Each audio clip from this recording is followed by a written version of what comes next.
Hi, I'm Jesse Hirsch, and I'm here with my friend Alan Gregg for the Red-Tory podcast, recorded live in front of an automated audience. And today we've got our first guest, Armine Yalnizyan, Canada's foremost economist, as part of the government in waiting. How long that government has to wait, we're not so sure. But we're here today to talk about the political crises that we're in, to talk about what it takes to win the electorate, shift the electorate to the left. We have spontaneous conversations, as it were, although as a kind of current affairs driven podcast, I always like to start by throwing to Alan and saying, well, Alan, what have you been paying attention to, especially given this crazy news cycle we find ourselves in? Yeah, a couple things you really can't ignore. One is just the flood of court challenges that's going on against all the various executive orders that Donald Trump has put forward. Everything from funding freezes to dismantling organizations, and that's predictable. What isn't predictable is almost the casual laissez-faire response from the White House. You almost get the sense that they are actually going to try to ignore any court rulings that go against them. And if that happens, we're in absolutely uncharted waters. So, that's obviously very, very interesting and very troubling. The second thing is, and it's one of the many head scratchers out there, is that this whole notion of Canada as the 51st state just is not going away. And again, Donald Trump seems to be the only person who takes this serious. But the extent to which he comes back again and again and again and again to this trope makes you really wonder if there's something way beyond what we've discussed already, a leverage negotiating tool for the upcoming renewal of the Canada-US-Mexico trade agreement, or even the prospects of negotiating a customs union or something, or is there something really, and I don't want to sound conspiratorial there, but something that none of us have really talked about. So those two things have been kind of, consuming me over the last 48 hours. What are you watching? What have you caught your attention the last little bit? On February the 1st, when we were told that the tariffs were going to be brought in, and then we were told, no, we had to wait for a month, and now we are being told that today we should expect tariffs on steel and aluminum that will affect mostly Canada more than anybody else. We've been told that it's 25% tariffs on steel and aluminum for any import into the United States, but most of what they get most of what the Americans import is from Canada. I started thinking about what's the play, because it isn't just about tariffs, it's about something bigger than tariffs. And to your point, Alan, of him referring to Canada as the 51st state repeatedly, there's something going on that is a bigger play that feels to me, given that a lot of the boys that are in the Treasury right now that are writing code are known Russian assets, that maybe what we are looking at is something that sets up, at the moment, a tripolar new global world order, where there are what Trump is doing is saying you only need to pay attention to one source of power in the Americas, and that's me. And that is absolutely a replication of what Putin did in Russia and Russia's sphere of influence, and Xi in the Asian sphere of influence. And when you said earlier, Alan, that this is something that we've never witnessed before, normally there's one node of power, but here's these at least two, maybe three nodes of competing power for power's sake. And I do think this is what's going on in the Treasury is J6, the inside job. I think this is a coup. And it's not clear to me whether it is a Trump-led coup or a Russian-led coup within the United States. So I think something much larger is at play. I mean, you were afraid of sounding conspiratorial. I am too, but I cannot read it any other way other than No, that's this isn't about tariffs. that's the territory we end up going with all of this kind of chaos. I mean, that's lots to unpack, and plus, I also really want to get, because of your special role that you've occupied for so long, I really want to talk to you.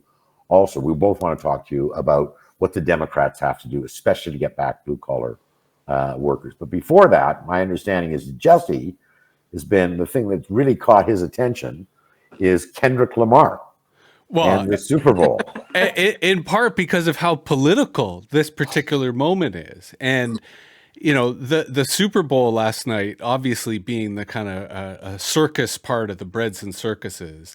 And technically, it was the most secure Super Bowl ever. And there was a really interesting protest that actually, if you look at it, was part of the halftime show performance, even though it wasn't shown on the actual television. And, you know, to back up a step, on the one hand, you know, Kendrick Lamar has like this Drake diss as kind of the surface level meaning. But this was actually an ode to Gil Scott-Heron, and the revolution will not be televised. Right. And like out of the 15 minutes that was played, there was about 5 or 6 songs that he performed snippets of. But the key one from his album is this song called TV Off. And the refrain is turn your TV off. And I'm pretty certain that he wrote this song after he got the gig for the Super Bowl. Because there's 2 hooks in the song where he yells out really loud, "Mustard!" which is the name of the DJ, the producer who put it. And in the first one, he's saying, I'm doing this in Compton, and then I'm doing this in New Orleans. And he started off. So Samuel Jackson is playing Uncle Sam. Right. And he's talking about this game, but it's the game of politics, and it's the game of power. And he keeps talking about it in that frame, even though it's sort of done as a video game. So there's this powerful point where Kendrick Lamar is looking into the TV, looking into the camera saying, turn your TV off, turn your TV off, right? Starts with the revolution is being televised, ends with the revolution is not being televised. Turn your TV off, turn your TV off. And that's when this person who was part of the performance, because this was the most secured football stadium ever. And I watched multiple angles of the person who stood on his Grand National, his car, that is the symbol of the album, and held a big flag, Free Palestine, Free Sudan, right? This huge flag, and held it for like maybe 10, 15 seconds, at which point security went after him, did the thing that streakers do, you know, running all around the field till they caught him. But this was a member of the cast of the performance. And everyone who was around them knew what was going on and stayed in character. So it really reframes how they did this performance in front of Donald Trump, in front of all the people watching. And the fact that he had Crips and Bloods, like different parts of kind of criminal America in the whole performance dancing together, I took it as a ray of hope in what is otherwise, to your point, a very scary time. And I feel a little inflationary. I'm usually the conspiratorial one, and you guys have both literally trumped me in this regard. Pardon the pun. Pardon the pun. But to affirm both of what you're saying, I kind of feel that American hawks are part of this, because they're saying we're facing China, and we're facing China for rare earth minerals. We're facing China for AI. We're facing China for, you know, geopolitical military competition. So we need Canada, and we need the resources that Canada has, and we cannot take the risk of a hostile regime being in Canada. And we've already seen what they did to us with TikTok. So anyway, I digress. Go ahead, Alan. No, that's interesting, because it feeds right into what Armine is saying. Now, what you're trying to say, Armine, is that in order to have this tripolar world that Trump is looking for, Canada is an important part of buttressing his pole in this exercise. We saw, you know, that Justin Trudeau had a summit in Toronto, and while it was kind of always economic summit, he's in Europe now, he's in France right now, and while it was supposed to be off the record, he was recorded as standing up saying, I believe that Donald Trump is completely serious about this and cited very specifically, he wants our critical minerals. What do you make of all of that? Well, full disclosure, I was there. Okay, So, good. And what was caught on mic is not a secret. It was in the context of something bigger, which is that we are facing an existential threat. The country that we have coasted on the fumes of for decades now has turned against us. And, the conversation was what we can do to avoid tariffs, what we can do if tariffs cannot be avoided. It was actually a more productive conversation than I thought it could be under the circumstances. And one that was led by the Prime Minister in a way that I have not seen him perform since he was providing testimony in front of the investigation as to why the Emergency Measures Act was invoked. And I think there is a moment here. I want to touch on two things. At the end of Kendrick Lamar's performance, the screen goes to the entire arena, and it says "Game Over," like a video game. The game is over. It's been exposed, right? We are no longer in a let's kid ourselves about who Trump is and making America great again. The whole thing seems to be a game that is now being unmasked to be something quite different.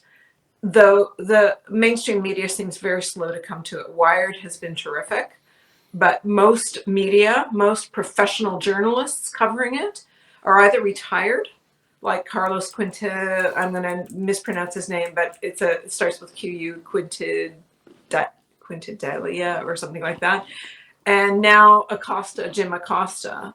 Right. So the retired journalists and Wired and some kind of young upstarts within the journalism world are taking this very, very seriously, but most of the legacy media are not, because they're owned by the billionaires that were standing behind him standing behind Trump during his inauguration. So we've got fake news, all right, and the game is over. The fake news was designed to mislead us.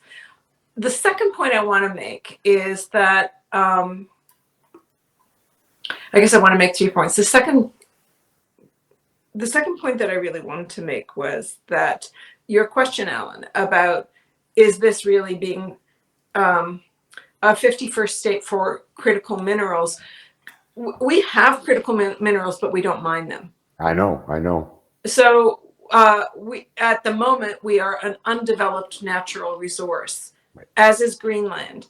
And don't forget, this threat is not just Canada. It's Canada, it's Panama, it's Greenland, it's us. It truly is Monroe-esque. It is North America, isn't it? It is it's a sphere. Right. It's a sphere of influence, and it's not a joke. And I don't think it'll be military, but I think it will be economic warfare that brings us to our knees, or tries to bring us to our knees. So I think we do need to up our game, and all the solutions to upping our game will take some time to actually bear fruit. So there's this interim period, and we need to talk about what is it that we can do in the immediate. And But my last point will be this. I'm not 100% convinced that we are talking about 3 nodes of power. 3 nodes. I mean, if you take the news that we have received about who's in the Treasury and what they're doing with that data, you know they've built in a backdoor for somebody. Who is the backdoor for somebody? It's going to be Russia. It's not going to be Chinese assets. It's going to be Russian assets that are helping Russian assets. So I think this is a way of, asserting an end to the Cold War by using Trump as a sock puppet. I don't know what they got on him, but they've got something on him, and they've been paying him, but there's something more going on. Again, I know this sounds like a madwoman's thesis, but I just cannot see this being Trump and Project 2025 alone. it is something deeper and bigger than that. So let me make a few comments and then throw to you, Alan. On the one hand, your point about the back door is this is such a catastrophe that if there is a back door, it's not exclusive. It's anyone who wants to access it, right? For And a price. not even for a price. That's how sloppy this is going down. If Chinese intelligence can literally take over the lawful access of the U.S. telecom, they can handle these kids' computers, and because this is such a rush job. But secondly, to your point about the powers at play, the thing I want to talk about, and Alan, I want to throw to you because obviously you have a career as a public opinion researcher. I am so cynical, Armine. I almost wonder if an economic war is not even necessary, that what we've seen with the Poilievres, what we've seen with the convoy people, is the social media war, the perception war, the propaganda war, especially if they're not in a rush, can be very effective in and of itself. So even though they could threaten the economic stuff, I live in Eastern Ontario, and I can tell you I encounter MAGA people all the time who they see his invitation as a really nice offer. So I'm curious, Alan, you've talked about this before, but to what extent are we vulnerable on a public opinion perspective? Or are we seeing the opposite, a resurgence kind of in patriotism, in a sense of people saying, we are Canadian because we're not American and we want to keep it that way? Well, I mean, someone described Canadian identity as the narcissism of small differences. Is that basically what we do is that we look into the mirror of America and see something that looks very, very similar to the image that is there. And then we define ourselves in terms of what we do not see. So the extent to which Americans are warlike, we are tolerant. The extent to which Americans are uncharitable, we are charitable. And that said, I know that sounds very superficial as a basis of defining identity.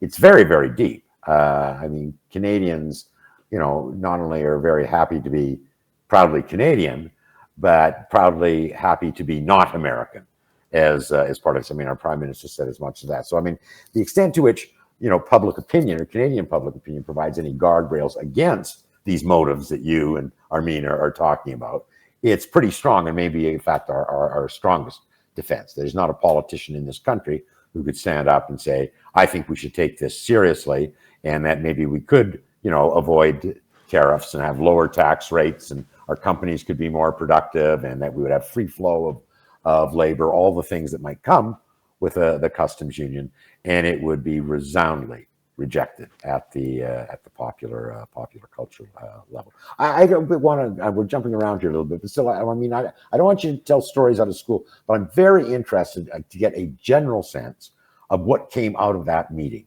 there. Did you get the sense that I guess there's almost 200 delegates who were invited? First, take this really seriously, and secondly, unlike the journalists you were talking about, who just see this as kind of an incremental event, see this as an existential event for which we have to have a very, very radical solution, the likes of which we've never tried before in the past. I think it would not be telling tales out of school that this was more of a pro-business than a pro-Canada moment, and that what we were hearing about was what was happening in real time and what could be happening. And this was an effort, because it was repeated over and over again. Strategy one is to not get the tariffs at all. Right. That it was assembling the manufacturing elite, the business elite, to use every connection they had with supply chains and contacts in the United States to make the case. And I think that was done really effectively. I think that did stir people in a way that maybe they did not expect to be stirred coming in. And some of whom will not act, but most of whom will kind of see the whole lay of the land now in a way that they might not have before. I have to say again and repeat that the Prime Minister performed extemporaneously without notes and was extraordinary.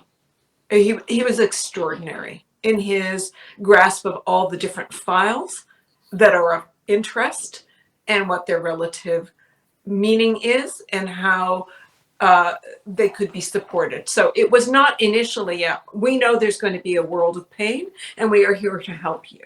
It was we have to stop this before it happens, because if we don't stop it, that world of pain will be very large. And that was received well by the delegation, that message?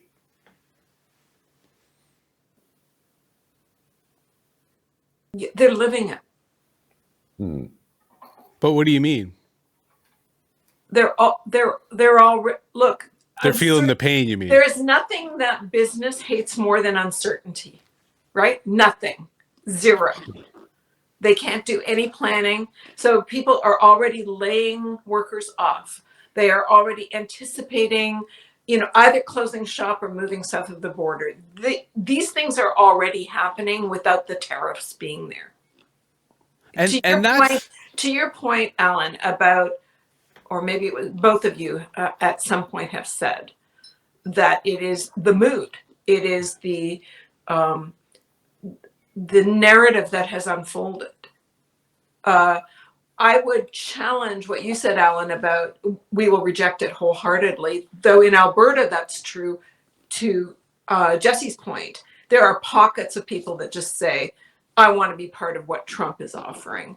But in Alberta, some of those pockets that used to be F Trudeau are now F Trump flags. So it's hard to tell where Canada will go. When you take a look at the popularity ratings, Trump's has climbed recently, even though he's rattling the entire, I think he's at 53% positive rating right now.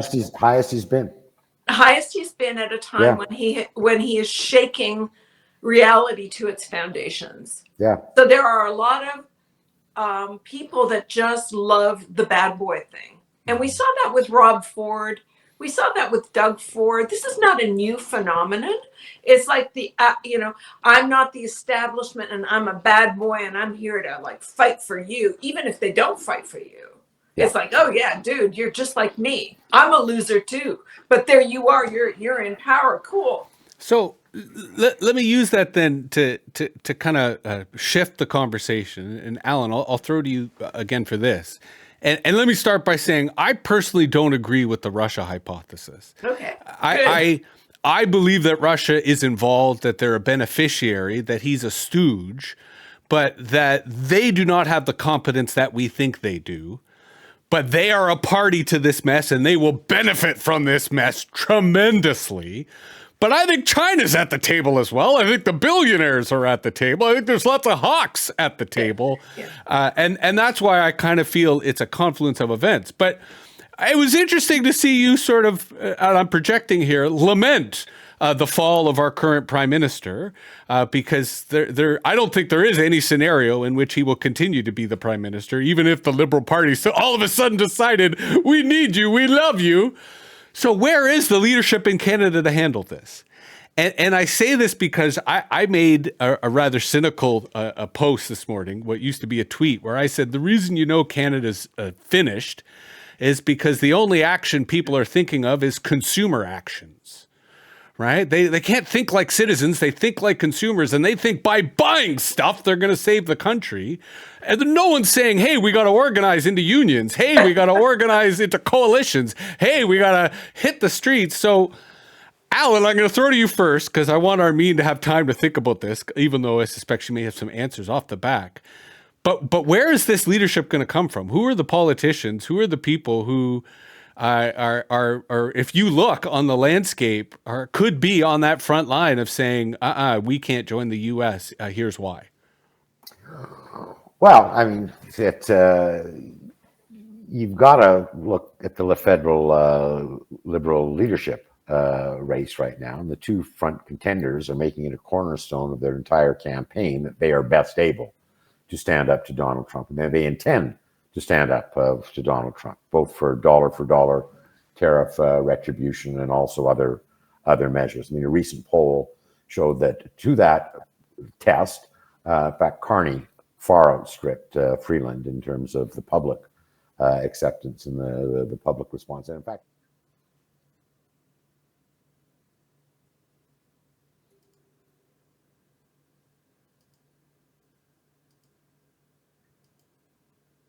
had a little bit of a lift in the polls over the last 2 or 3 weeks, and you can see a certain amount of desperation from Pierre Poilievre also with his announcement, both in the Arctic and also the rebranding of the party that they're talking about now that the axe to tax have been withdrawn from his quiver.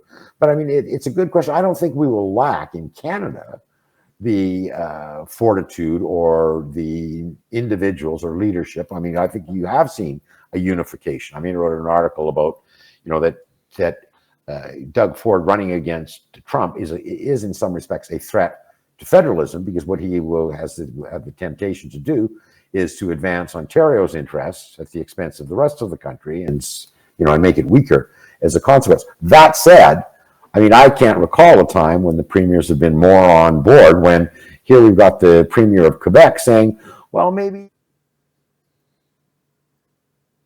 he just turned down flat without any conversation in 2017. My concern is America, that you have, the Republican elected officials who are completely in the thrall of Donald Trump, to the point where I don't know why they even want to have the jobs they have anymore. Because, no, seriously, because it's not a job. It's one thing to say, okay, I really want to keep my job, but only if your job is important. If you have no say over anything, if you have no control over spending, why would you want to be a congressperson? There's no reason at all. But also the Democrats, and this is one of the things I really want to talk specifically to Armine about, because we've talked about this in the few episodes that we've done already, that that Franklin Delano Roosevelt would be rolling over in his grave if he saw that blue collar workers were supporting Donald Trump. And we've seen a shift in blue collar supporters in Canada to conservatives too. I mean, clearly in Doug Ford's camp. I mean, I worked for the Progressive Conservative Party for 30 years. I never once saw a union endorse the Progressive Conservative Party. And this was a time when we had people in our caucus like Joe Clark and Flora MacDonald and David MacDonald, who'd feel uncomfortable in the NDP caucus today because it's too conservative. But it's befuddling to me. I know that the Democrats in the States are consumed with this issue, and that many of them are saying, look, it's at this juncture, it's way more important to be reflective than it is to be combative, because if we don't figure out this other stuff, this more fundamental stuff of how that we're losing Latino votes, how we're losing Black votes, especially among younger males, how we're losing blue collar votes, and why we just can't seem to figure out the formula to get that back. Give us any insights you have. Help us here.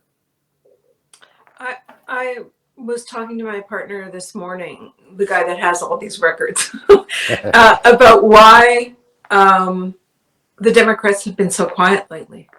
Yeah. It's not just mainstream media that has been lacking in incisive and biting commentary. It has been the Democrats themselves. Even AOC has been remarkably quiet. I think the Democrats left Trump a fairly robust economy, and within weeks, he is trashing it. Absolutely trashing it. And I don't think they know what to do in this moment that is still about affordability, but it's also about the durability of the economy. And, this guy that campaigned on the price of eggs, and the price of eggs has quadrupled. Yeah. Because of avian flu. The story about affordability is still front and center. And virtually everybody in Canada and the United States talks about affordability. It's not just Pierre Poilievre that says, I'm going to cut your taxes. That's my answer to your affordability problem, right? It's also Bonnie Crombie in Ontario. It's also the NDP. It's like cutting taxes is just like, I'm sorry, you want to spend all this money and the way you're going to do it is by cutting taxes? Like, we are in la land fiscally. Right? Like, everybody is saying the same thing everywhere. We're going to spend more and we're going to cut your taxes. It's like, show me that money tree, baby, because I want a piece of it too. But that's an important point, because I think we're seeing a united assault on the administrative state, right? Even the right and the left on a perceptive level are, to your point, offering the kind of fiscal reality that will hamper any future policies, any future capabilities. Like, we don't just have libertarians in control of America saying we are going to gut the administrative state and make sure that government is only able to do what we want it to do, AI aside. I think, to your point, that perception has infected almost all of politics. And I want to flip this around, and I'll throw it to either of you. We talked, Alan, an episode or 2 episodes ago about party discipline. And I was thinking about that a lot, because I kind of feel the problem with the Democrats right now, the problem with the NDP right now, is party discipline. That, yes, you need parties. You need those parties to be able to act in unison. You need to be able to act as a solid group. But I think discipline in the age of the internet needs to be rethought, so that an AOC could have a free playing field within the Democratic Party to, win friends and influence people, to put ideas out there. The same way, to go to my last point, because I think my phone was listening, I mentioned Sarah Jama, and now my TikTok is full of videos from Sarah Jama, the independent, now Hamilton MPP, and was a NDP member of the NDP. If she was able to be a free radical within the NDP and allow all the NDP people to have those different policy debates, it would be an interesting NDP. Like, you have much more competition ideas. Go ahead, Armine. I don't know that that's necessarily the case. Sarah Jama got kicked out because of her position on what was happening in Gaza. She doesn't know the upside from the downside of how to run an economy. So you would have an interesting But that's true of a lot of candidates, you have to acknowledge. Pardon me? That's true of a lot of candidates, you have to acknowledge. It's true, but you're talking about her being like a free radical, and it's like she's good on this issue if you agree with her. But like, we are talking about an existential crisis in how not only the Canadian economy functions, which means how your living is going to be made, how my living is going to be made. I mean, it's going to affect us individually. And to be clear, what is about to happen, and it's revolutionary. We have never seen anything like this before. And we're talking about Gaza. That's cool. No, hold on. No, because you're mischaracterizing me, so I just have to clarify. Okay. I'm suggesting that we should have a crowdsourced model to party politics and not party discipline. I only cited this one individual, not because of her particular economic expertise or policy, but just because she showed up in my TikTok feed. But we can go back to AOC as the example you brought up.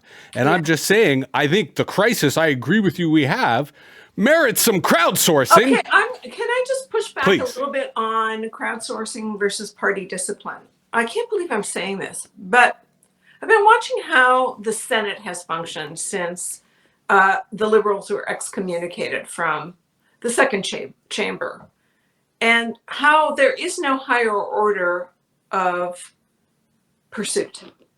It's like a herd of cats. They've all got, like, they're all brilliant, they're all lovely, they've all got their own projects, and it's like there's no higher order of purpose. And I think without some form of discipline, all you've got is a herd of cats. You don't have a platform that you're trying to sell to the voting public. So all you've got is like everybody's idea, and there's no there. You can't actually marshal a coherent, what we're trying to do is this. Do you like that or do you not like that? Vote for it. Work with us. I'm not sure where I'm standing on this. I'm an economist. I don't even know why I'm weighing in on this, but like it rankles at some level, because it feels like everything is so decentralized. It is atomized. It is impossible to control. And then these Bigfoots come through that are autocrats, and they take it all because we're so disorganized. Let me shift gears a little bit, because it strikes me we're starting to talk a little bit about the ball and forgetting about the game, whether it's discipline or crowdsourcing. I mean, the fact of the matter is that what is at the root of all this chaos that we're talking about, we're so consumed about right now, is vast sums of the Western world population who believes the system isn't working for them. The right has been very clever in captivating that sentiment. I will work for you. on behalf of this system that I will drain the swamp. I will do, to the point where a lot of people are even supporting the right against their own economic best interests. The left has been far less successful, but yeah, you look historically when we had this kind of massive dislocation, industrial revolution, the Gilded Age at the turn of the century. And this, Jesse, something that you've been writing about, is what has happened is out of civil society has grown other organizations, more decentralized, that have risen up to say, we will protect you from the system. We have a different way of doing things. One of the things I'm really intrigued by right now in the face of all of this shift to the right, in the polling I've done, I have never seen in my adult life higher support for unions than you have right now, and more support for workers who are on strike against their employers than I have right now. Is there a new role for non-government agencies like unions, like more civil society rooted organizations, to start having a voice in this discourse, this nutty discourse, and giving people the kind of hope that would cause them to turn away from perhaps some of the traditional options that are facing them? I know it's a big, long preamble to a big question, but do either of you got any views on that? Jesse, I know you've written on this. You're at a very interesting piece, in fact, today, Substack, about a whole different way of governance. Hi there, future Jesse here. Unfortunately, I screwed up at this point because I had muted my mic as my dogs here on the farm were barking, and then Alan threw to me and I forgot to unmute myself. Rookie mistake. So I apologize that this part of the conversation is missing, but the flow, the debate, the episode continues nonetheless. Armine, wait in here, Armine. I'm shocked at how short our memories are. So I've been doing what I've been doing since the mid-'80s. You don't have to tell. You don't have to tell. Since the mid-'80s, I've been doing what I've been doing, and the Trudeau administration at the federal level is the most progressive government I have seen in my life. We have achieved childcare, which women have been asking for 50 years. We went through a pandemic, which shut down non-essential parts of the government of the economy to contain a contagion, and then reopened it, and we rebounded faster than any other country that did the same thing because of CERB primarily. Mm-hmm. We have slower economy now for a bunch of reasons that is not the topic of this conversation, but just to say that we have no control. We just did a bunch of things like pharmacare, dental care, child care. We funneled money into housing to deal with the housing. And we funneled money into housing, which the provincial, not all of the provincial governments use, but in BC, it's made a hell of a difference because the provincial and municipal governments played ball. So we don't have control. Okay, we don't have control, but we actually made huge progress in the last few years. And to say, oh me, oh my, it's the time for government is over. It's just like the. Well, okay, but what I'm saying is, I think once the Democrats and actually in the United States, I just want to say one other thing. Lena Khan did in the United States what no chair of the Federal Trade Commission had done for decades since the antitrust organization was set up.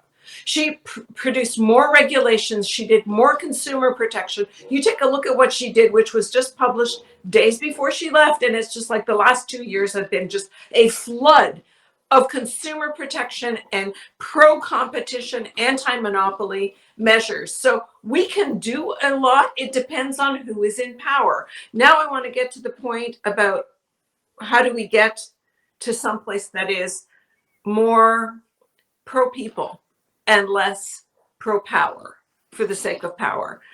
David Brooks, maybe it was a week, 10 days ago, had a piece in the New York Times that talked about this, autocratic moment. We've been here before. And he linked it to the history of the Industrial Revolution and how the big robber barons came to be. And I said, this is a great piece. It kind of situates the moment we're in one of those, history doesn't repeat itself, but it sometimes rhymes. It was one of those things that kind of reminded me, yeah, we've been here before. And his point was, at the end of this process, we developed the institutions that actually made life better for the many. And so I posted this thing on Blue Sky, and somebody said, well, that's great, but I don't think it's as great as you think it is. What are we supposed to do? Just wait for new institutions? Which was a great question, which made me think, how do we get to those institutions? Well, first of all, we had mutual aid circles. Then we had the arrival historically of trade unions. Then we had things like philanthropists starting libraries that became public libraries. Right. Then we had public education. Then we had daily journalism that was local, that was reporting on what was happening, that people were reading, like the masses were reading this. Then we had statistics to measure how much resources do we have in our economy so we can wage war. We didn't have those till the 20s.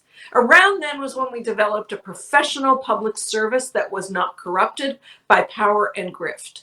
That's what led to the institutions that we rely on, like official statistics, like a good public service, like the things that make our quality of life possible.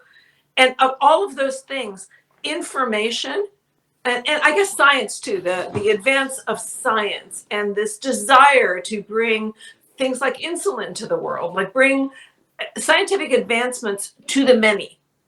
And the thing that has changed in this round is all of those things we were building up, the education, the news, the libraries, this belief in some kind of larger version of like we're pursuing truth. That's all shattered now. But what hasn't been shattered is organizing. What hasn't been shattered is the idea that when things go to ratchet, people will form mutual aid circles. So to touch on your point about Kendrick Lamar, touching our, spirits about what is wrong with the world, and everybody got it that wasn't white and middle-aged. I said group. None of that. Oh. But please, go on. Well, you were saying that Kendrick Lamar kind of tapped into this decentralized spirit that people were singing along with. Like he got. I was using it as a metaphor of how culture.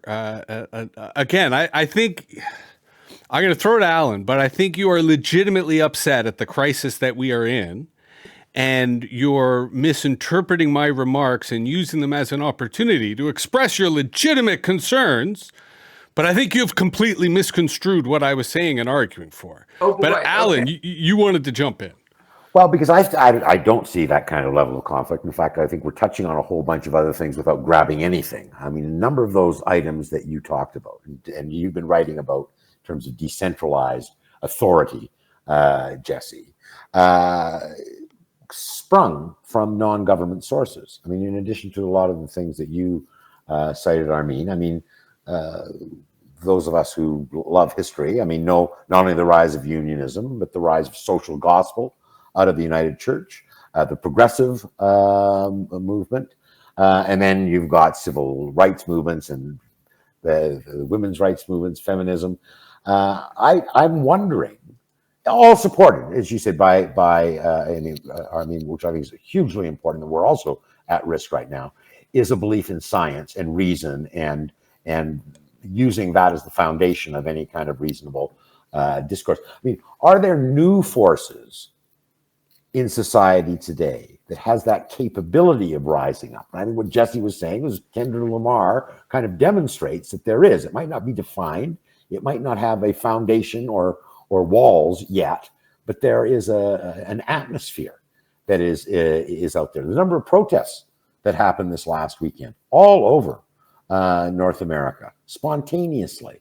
I mean, is civil society strong enough to cause those kind of institutions to rise up in the 21st century that would give people a rally post, something to turn to, in the face of governments and a system that they seem to be giving up on, I guess is the question. I don't have the answer to that, but I think it's a question that is worth pursuing, not just on our podcast, but in society as a whole right now. And there's not enough people kind of digging that deep. Well, and especially if we go back to the original question of how does the Democratic Party win back the American working class? And I believe wholeheartedly, contrary to the Trump administration, that the answer is diversity, inclusion, and equity. And that's part of why I'm arguing that I think party discipline is an obstacle to that, that there needs to be a diversity of voices who disagree respectfully, civilly, can still come together for agreement when they need to, when the enemy requires so. But I think we need these types of decentralized models because there are many people in society who do not want to submit to a party discipline, a party structure that does not allow them to speak their mind and to disagree respectfully. And I have been, because of Alan and I conversations, I've been starting to do research into some of the Congress people who have different ideas, who I think have a lot of talent and are starting to come into the moment. I agree with your point, Armine, about AOC, that she has been unfortunately silent. She did do a live stream the way that Bernie actually just uploaded an 8-minute TikTok that everybody's talking about. So I think they're starting to come forward, but I think the word coup is very difficult for them to say because of how scary it is. And because of the consequences, and I think, Alan, since we are kind of coming to our end, I want to bring it back to where you started, which is whether the regime will defy the courts, and what will happen as a result, because it's not so simple. Like they can ignore the courts, but Democrats at least will get upset. Right? Alan, you made the argument that professional civil servants might use that as an opportunity to rebel, to defy, to say, hey, I believe in the rule of law. So why don't we end on kind of trying to not speculate, but anticipate how this is going to play out? Because I think it's not wrong to suggest that what we are witnessing in the near term is the rule of law versus might is right.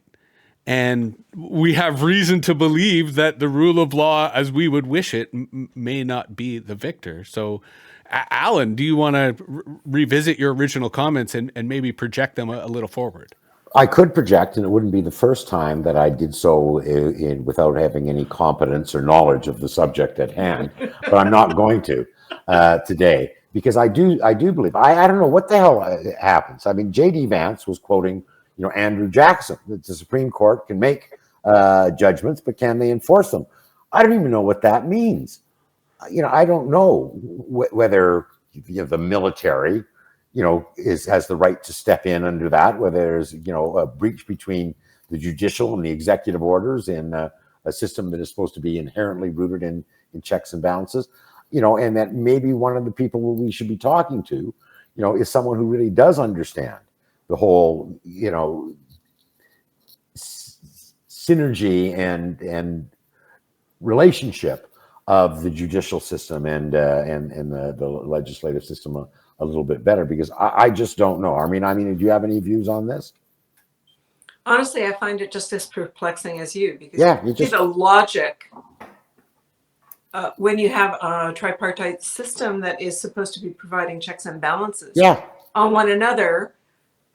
The goal is that everybody gets that they're not the king of the world, but he's the king of the world. Yeah. And you can make that argument that, okay, the judiciary has to respond to the executive. It's like, that's who they're accountable to, but they're also trying to keep that in check. So that was the whole basis of checks and balances, to ensure that executive power never became king-like. That was the whole framers of the Constitution, and I guess because it was also based on the notion that good men and good women would find reasonable ground for compromise in the interest of the larger public good, that the rules of the game just kind of continued to be played. Absent that, isn't that I don't know what the rules are. Yeah, because we're in a me first world. Yeah. I mean, we've been becoming more of a me first world, I guess, since 2007 and the iPhone.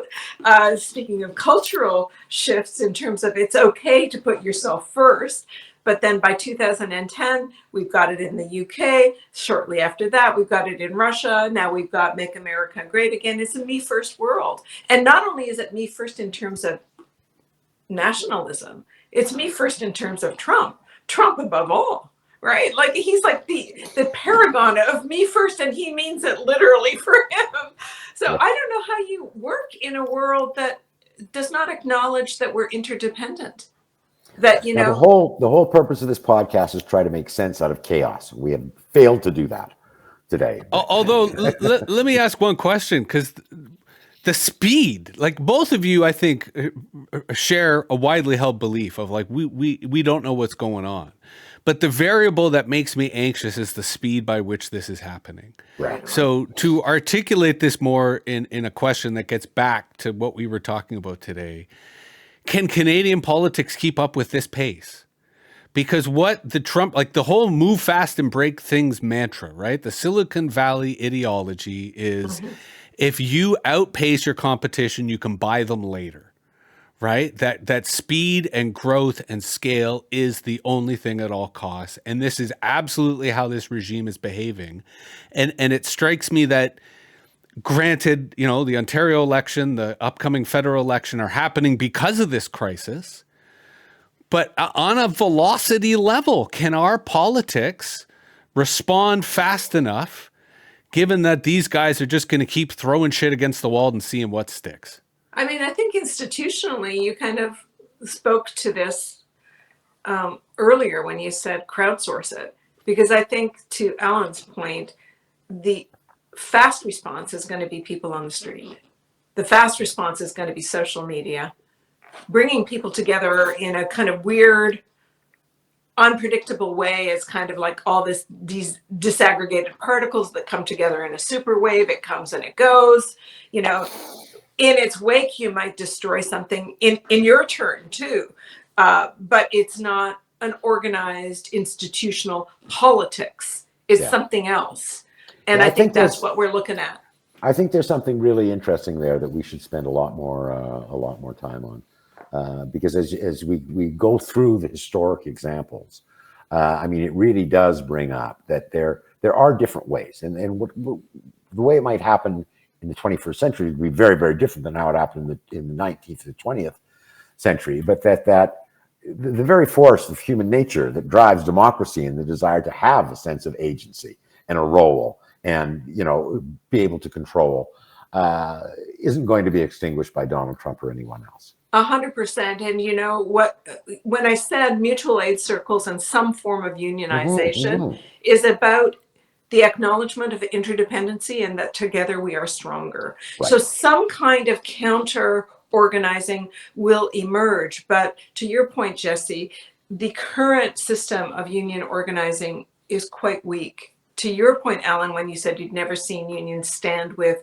conservatives before, they are the minority of unions, and they're involved in the building trade. Almost all construction, I know that. I do know that. Like, but it's not organic. It is, you scratch my back, I'll scratch yours. Yeah, but there is under that this growing sense among that blue collar workers are disproportionately feeling their and gig workers. I mean, look at what's happening to Starbucks organizing. I mean, and they are Amazon starting, Uber starting, and you know. And we talked also about young people too. Really interesting. I just looked at an Abacus poll because there's some evidence in the federal polling that there's been a massive shift of young people away from the Liberals since 2015 to Poilievre. In Ontario here, the NDP are competitive with the Conservatives among first-time voters, 18 to 29 year olds. So they're not turning entirely right wing. They say they're turning for an alternative to the status quo in a scenario where they believe the status quo not only is not working for them, it's actually working against them. So and we've had lived experience. So it isn't the promises of Poilievre in Ontario. It is like, oh, Doug came in and look at what he did. You know, Doug came in, he promised to work for workers. It hasn't been working for me. Promised to be there for the people. He's been there for developers in the Greenbelt. He's been there for Therm Spa, but not there for me. I can't find a place to live. So I think that younger generation in Ontario not being as convinced by the Conservative promise is that it wasn't promissory. It was, they were government. What did they do? Not enough. So I think that's part of it. And I think Poilievre is having a tough time reconfiguring his 3-word slogans Yes. to meet the moment. Question. There's no question. I mean, while it doesn't relate to Ontario politics, our next guest on the episode is Avi Lewis. So we're definitely going to be talking to him about the NDP. Armine, you don't have a line to Merit Stiles, do you? Not that she would come on our humble podcast, but... Funny you should say that, because I'm writing a piece for the Star about what each party would do in Ontario for the economy in the next election. So I'm talking to somebody from Stiles' platform. I can certainly try and put them in touch. Please, we'd appreciate it. We'd love to have her on to continue this conversation. Alan, any final words? I'm exhausted. I need a nap, I think. Very good. Armine. Thanks so much for giving us your time, Armine. It's always just great having you. Armine, any last words? Pardon? Any last words? Yeah, I'm sorry, Jesse, that I mischaracterized you. Oh, no worries. These are heated times, and I think these are the conversations we need to have, right? Because we're sort of joking when we say this is a podcast having its political moment because of the Joe Rogans and the Theo Vons of the world. But we're doing our small part, so thanks, Armine. This has been wonderful. Thanks, Alan. And, of course, we'll see everyone soon. You can find us on the web, on YouTube, on Substack, and we'll be back in a couple of days. Thanks.